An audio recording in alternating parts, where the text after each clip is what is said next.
Corporation tax accounts for nearly half of Britain's £46.8 billion tax gap. That's the difference between how much tax is expected to be paid and what was actually paid.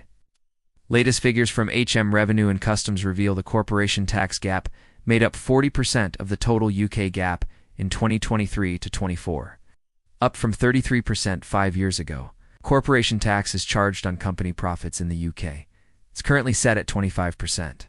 But the latest data shows it jumped to 15.8% in the year to April 2024, its highest for more than a decade. Analysis of the data by accountancy firm Hacker Young found that by customer group, small businesses are the largest component of the tax gap at a 60% share, up from 48% 5 years ago. Medium-sized businesses fell to 31% from 41% over the same period. Tom O'Brien, a partner at Hacker Young, said, "The increase in the corporation tax gap is primarily driven by a rise in non-compliance by small businesses, looking to boost cash flow in challenging trading conditions."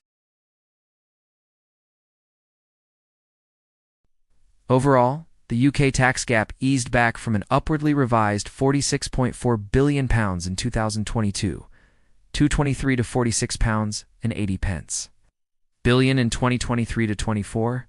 This means £46.8 billion was unpaid in the 2023 to 24 tax year, with HMRC collecting £829.2 billion, representing 94.7% of all tax due. Rachel Griffin, tax and financial planning expert at Quilter, described the rise in the corporation tax gap as the standout concern in the data. She said that's a red flag for policymakers, especially as economic uncertainty and global tax competition continue to put pressure on business revenues. That could get worse if the UK continues to see a weakening in its economic performance relative to other countries. She added the rise is likely driven by a mix of economic strain, increased complexity in the global tax system, and perhaps a lag in HMRC enforcement capacity.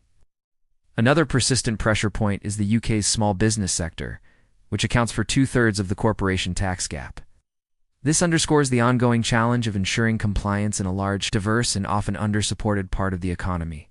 However, Ms. Griffin welcomed the figures showing progress in personal tax collection, with the VAT gap falling to 5% from 13.8% in 2005-06, and the income tax, national insurance, and capital gains tax gap dropping to 3% from a high of 5.3% in 2013-14. The figures come amid a storm of controversy surrounding HMRC amid worries over its customer service and falling public confidence in the tax system.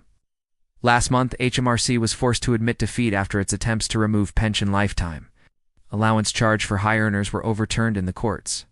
Just last week, HMRC was the victim of a major phishing scam, which saw 45,000 taxpayer accounts compromised and almost £49 million lost.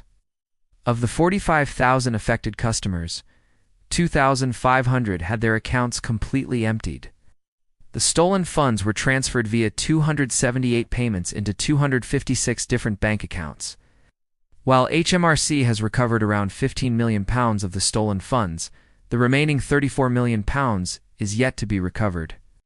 James Murray, Exchequer Secretary to the Treasury, said, "Every pound of tax uncollected puts a greater burden on honest taxpayers and deprives our public services of vital funding.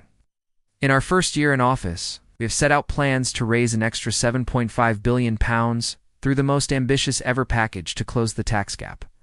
We are determined to go further and faster to make sure everyone pays their fair share." If you liked this video, please subscribe and stay updated. Cheers.